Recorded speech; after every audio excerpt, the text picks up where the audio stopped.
Been conceived and coordinated by Daily American Assistant City Editor Michelle Ganassi. Also present is Managing Editor Brian Whipke, and I'm Tom Koppenhofer. I remind the audience to treat this forum and the candidates with civility and respect. Those who choose not to treat this forum with civility and respect will be asked to leave. I will repeat the rules that the candidates have all previously agreed to. We polled lots for this seating arrangement. Each candidate will be allowed a 3-minute introduction. As moderator, I will ask the questions. The questions have been developed by the Daily American editorial board and have been solicited from our readers. Each question will be polled at random from this bag. The question will be addressed to one candidate, again based on seating arrangement, which was determined by those polled lots, and to the two candidates to the left of the starting candidate. Each candidate will have 2 minutes to answer that question. Each candidate will have the option to comment on one question not addressed to him, and if you wish to respond, please make it known with a raised hand after the third candidate has spoken. When a candidate is taking his turn, he shall do so from this podium. At the end of his answer, he shall return to his seat and the next candidate will step forward. After the third candidate has responded, and if a candidate exercises his right to use his one-option response, I will return to the podium to ask the next question. And candidates should not address other candidates during their response, but should keep in mind that they are here to address the voters.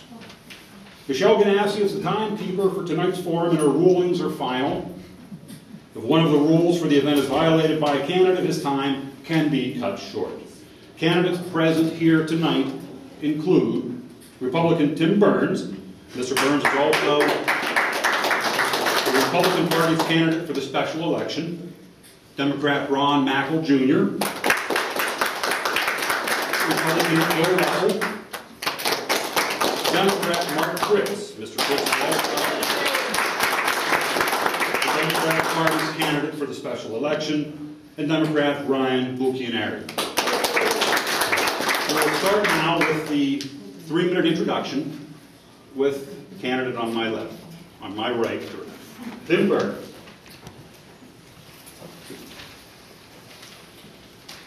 Well, thank you very much.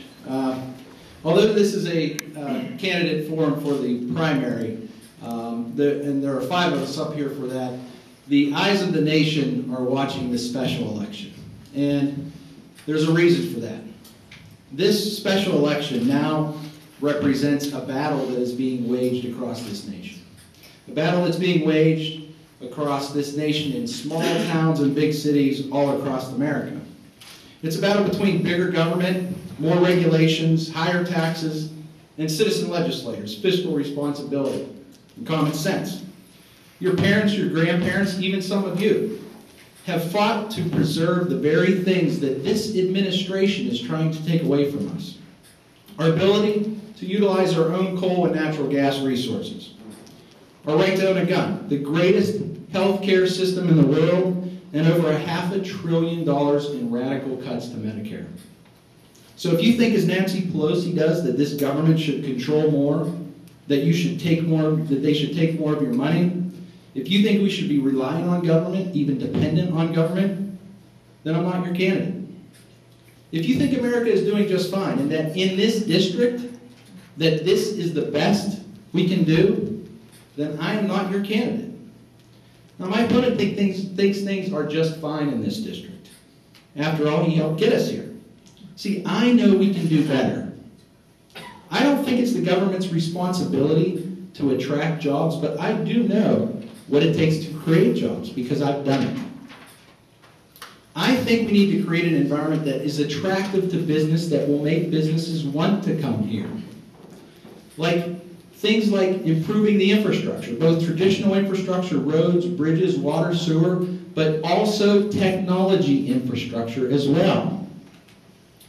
And it also includes getting our nation's financial house in order, reducing taxes, eliminating the overburdened regulations that all small businesses have to contend with. Only then will we have good paying jobs here.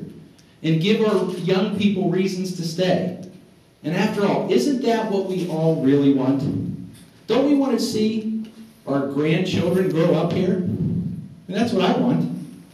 See, if you believe that Americans are strong, not because of government, but in spite of it, if you think that the healthcare system is better off without government control, then I need your help. I want to do what's right for America, what's right for this district, and what's right for our children and grandchildren. But if you want more of the same, I'm not your candidate. But if you believe as I do that we can do better, then I humbly ask for your support on May 18th. And thank you so much for being here. Thank you, Michelle, for hosting this, and I'm looking forward to the questions.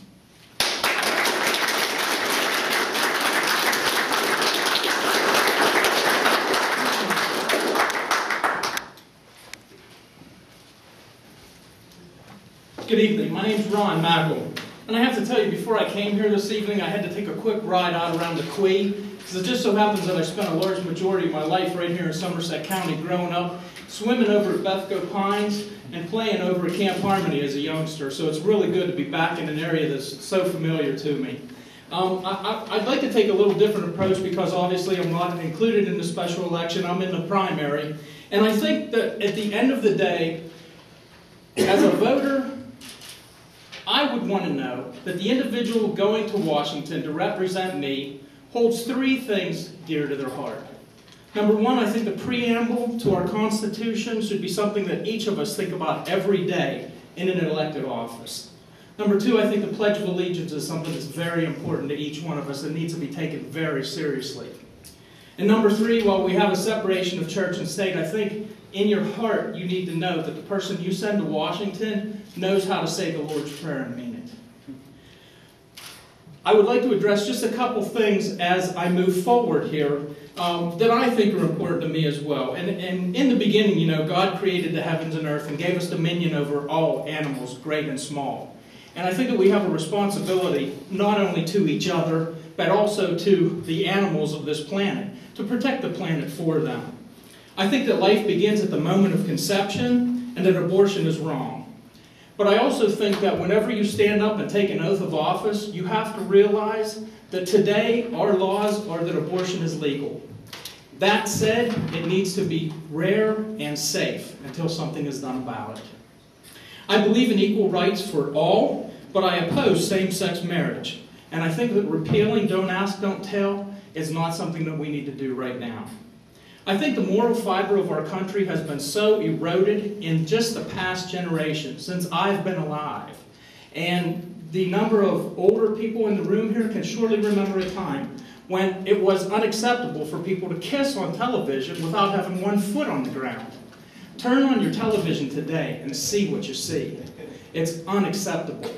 I think unless people of my age, my generation, stand up and acknowledge that these things are wrong, then we are headed down a slippery slope that is sure to come to a bitter end.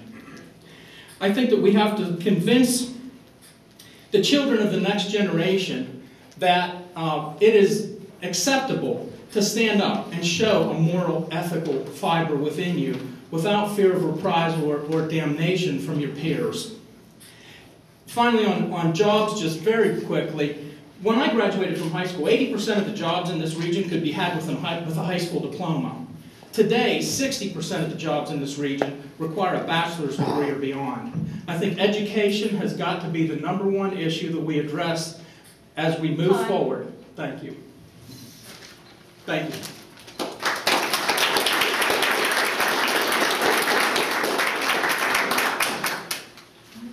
Hello, I'm